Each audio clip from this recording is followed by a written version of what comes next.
Good morning students. हम अध्ययन कर रहे हैं कुछ प्राकृतिक परिघटनाओं के बारे में। जो हमारा जो नेक्स्ट चैप्टर चल रहा था, विद्युत धारा के रासायनिक प्रभाव। क्या चल रहा था? विद्युत धारा का रासायनिक प्रभाव। और वह चैप्टर हमारा कंप्लीट हो गया और उसके हमने नोट्स भी बना ली और अभ्यास ट्यूशन भी कर लिए। जो आज हमारा जो नया चैप्टर है उसका नाम है कुछ प्राकृतिक परिघटनाएं। जैसे आप जानते हैं प्राकृतिक परिघटनाओं के बारे में, बाढ़ है, भूकंप है, ज्वालामुखी है, तड़ित झंझावात है, ये सभी क्या है? चक्रवात है, ये सभी क्या है? प्राकृतिक परिघटनाएं हैं। क्या है? प्राकृतिक परिघटनाएं हैं। तो आज हम इन्हीं प्राकृतिक परिघटनाओं में से पढ़ते हैं। इस अध्याय में हम दो विन्यासकारी परिघटनाओं, तड़ित तथा भूकंप पर चर्चा करते हैं। हम पढ़ते हैं तड़ित के बारे में। विद्युत के तार ढीले हो जाने पर आपने विद्युत खंभों पर चिंगारियां उत्पन्न होते देखते हैं। यह परिघटना उस समय बहुत अधिक हो जाती है जब पवन के चलने पर तार हिलते डुलते हैं। जब ये तार क्या होते हैं? ल्यूज होते हैं। जब तेज हवा चलती है उस समय ये चिंगारियां क्या हैं? अधिक उत्पन्न होती हैं।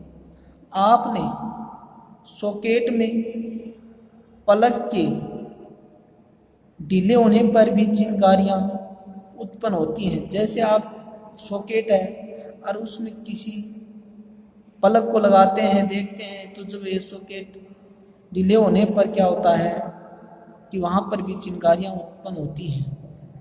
तड़ित भी एक विशाल स्तर की विद्युत चिंगारी है। क्या है? चिंगारी है। चिंगारियों के जिनके विषय में यूनानी जानते थे। आपने देखा होगा कि जब आप ऊनी अथवा पॉलिस्टर के वस्त्रों को उतारते हैं तो आपके बाल खड़े हो जाते हैं। कि जैसे हमने जो ऊनी वस्त्र हैं या पॉलिस्टर है, जो परिधान है, जो कपड़े हैं, उनको हमने पहन रखा है, जब हम उसको निकालते हैं तो हम देखते हैं कि हमारे जो रोम होते हैं, जो बाल होते हैं, ये क्या हो जाते हैं? खड़े हो जाते हैं। जैसा कि आपने देखा है सर्दियों में कि हम जो ऊनी कपड़े हैं उनको पहनते हैं, जब हम इसको बाहर निकालते हैं शरीर से तो हम देखते हैं कि इसमें चिंगारियां उत्पन्न होती हैं। क्या उत्पन्न होती हैं? चिंगारियां उत्पन्न होती हैं। यदि आप अंधेरे में इन वस्तुओं को उतारते हैं तो आप चट चट की ध्वनि के साथ चिंगारी तक देख सकते हैं। जैसा कि मैंने आपको बताया है कि सर्दियों में जब हम ऊनी कपड़े पहनते हैं तो जब हम इसको बाहर निकालते हैं तो अंधेरे में तो आपको क्या है? चट चट की आवाज़ आती है, साथ में प्रकाश भी दिखाई देता है, चिंगारियां भी दिखाई देती हैं। आप देख सकते हैं। सन 1752 में अमेरिकी वैज्ञानिक बेंजामिन फ्रैंकलिन ने यह दर्शाया कि तड़ित तथा आपके वस्त्रों में उत्पन्न चिंगारी वास्तव में एक ही परिघटना है। अमेरिकी वैज्ञानिक बेंजामिन फ्रैंकलिन ने यह दर्शाया कि तड़ित तथा आपके वस्त्रों में उत्पन्न चिंगारी वास्तव में एक ही परिघटना है, परंतु इस तथ्य के साकार होने में 2000 वर्ष लगे थे। विद्युत आवेशों की प्रकृति को समझने के लिए कुछ क्रियाकलाप करते हैं। जब आप प्लास्टिक के पैमाने को अपने सूखे बालों में रगड़ते हैं, जैसा कि यह स्केल है, और इसको हम क्या करते हैं, जो हमारे जो बाल होते हैं, जो सूखे बाल होते हैं, और इसमें कई बार तक क्या करते हैं, घर्षण कराते हैं, रगड़ते हैं, तो ये पैमाना छोटे छोटे कागज के टुकड़ों को क्या करता है, अपनी ओर आकर्षित करता है। जब इस पैमाने को हम सूखे बालों में क्या करते हैं, घर्षण कराते हैं, तो हम इसको छोटे छोटे टुकड़ों के पास ले जाते हैं, तो ये पैमाना क्या करता है, उन कागज के टुकड़ों को अपनी ओर क्या करता है, आकर्षित करता है। क्या करता है, आकर्षित करता है। जब आप प्लास्टिक के पैमाने को अपने सूखे बालों से रगड़ते हैं, तो पैमाना कागज के छोटे छोटे टुकड़ों को आकर्षित कर सकता है। रगड़ द्वारा आवेशन। जब प्लास्टिक की रिफिल को पॉलीथीन के साथ रगड़ते हैं, मन घर्षण कराते हैं, तो यह कुछ विद्युत आवेश अर्जित कर लेता है। इसी प्रकार जब प्लास्टिक की कंघी को सूखे बालों से रगड़ते हैं, तब यह भी कुछ विद्युत आवेश अर्जित कर लेता है। जैसा कि जो कंघी होती है, और हम सूखे बालों में उसको काफ़ी बार तक क्या कराते हैं, घर्षण कराते हैं, तो वह भी क्या हो जाती है, आवेश अर्जित कर लेती है।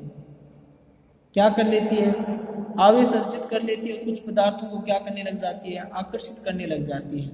इसी प्रकार जब प्लास्टिक की कंघी को सूखे बालों से रगड़ते हैं, तब यह भी कुछ विद्युत आवेश अर्जित कर लेती है। इन वस्तुओं को आवेशित वस्तुएं कहते हैं। रिफिल तथा प्लास्टिक की कंघी को आवेशित करने की प्रक्रिया में पॉलीथीन तथा बाल भी आवेशित हो जाते हैं। बाल भी क्या हो जाते हैं, उस पर भी आवेश आ जाता है, और कंघी पर भी क्या आ जाता है, आवेश आ जाता है। एक पर तो क्या होता है, ऋण आवेश होता है, और एक पर क्या आ जाता है, धन आवेश आ जाता है। रगड़ी गई वस्तु पदार्थ जिससे रगड़ा जाए। जो रगड़ी गई जो वस्तु जिस पदार्थ से रगड़ा गया, कागज के टुकड़ों को आवेशित करती है या नहीं करती है, आवेशित या आवेशित है या आवेशित नहीं है। तो जैसे रिफिल है, पॉलीथीन या ऊनी वस्त्र है, इससे हम रगड़ते हैं, ये इस पर क्या आ जाता है, ये आवेशित हो जाती है, इसमें आकर्षण होता है।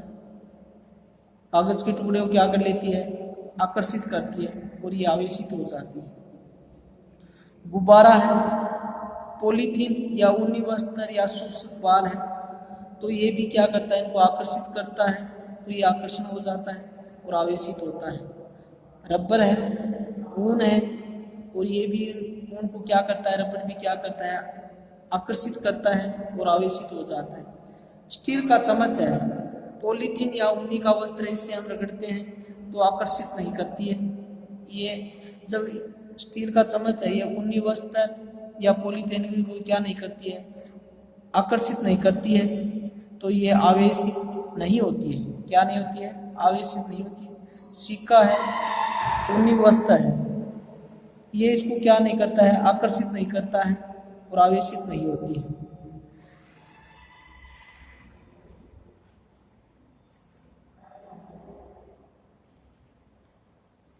आवेशों के प्रकार तथा इसकी अन्योन्य क्रियाएं हम पढ़ते हैं। आवेशों के प्रकार और इसकी अन्योन्य क्रियाएं। दो गुब्बारे फुलाते हैं, क्या करते हैं, दो गुब्बारे फुलाते हैं, जो बैलून होते हैं, इनको फुला लेते हैं, इन्हें इस प्रकार लटकाते हैं कि एक दूसरे को स्पर्श न करें, और इन दोनों को हम क्या कर लेते हैं, इस प्रकार लटका लेते हैं कि ये एक दूसरे को क्या नहीं करें, स्पर्श न करें। दोनों गुब्बारों को किसी ऊनी कपड़े से रगड़ते हैं और छोड़ देते हैं। हम देखते हैं कि समान आवेश एक दूसरे को प्रतिकर्षित करते हैं। जैसा कि आपने चुंबक के बारे में पढ़ा है कि चुंबक के समान ध्रुव उत्तरी ध्रुव और उत्तरी ध्रुव आपस में क्या करते हैं, प्रतिकर्षित करते हैं, और असमान ध्रुव आपस में क्या करते हैं, आकर्षित करते हैं। तो इसी प्रकार इसके ऊपर क्या आ जाता है, समान आवेश आने के कारण एक दूसरे को क्या करते हैं, प्रतिकर्षित करते हैं, जिसके कारण इनके बीच की दूरी क्या हो जाती है, बढ़ जाती है। क्या हो जाती है, बढ़ जाती है।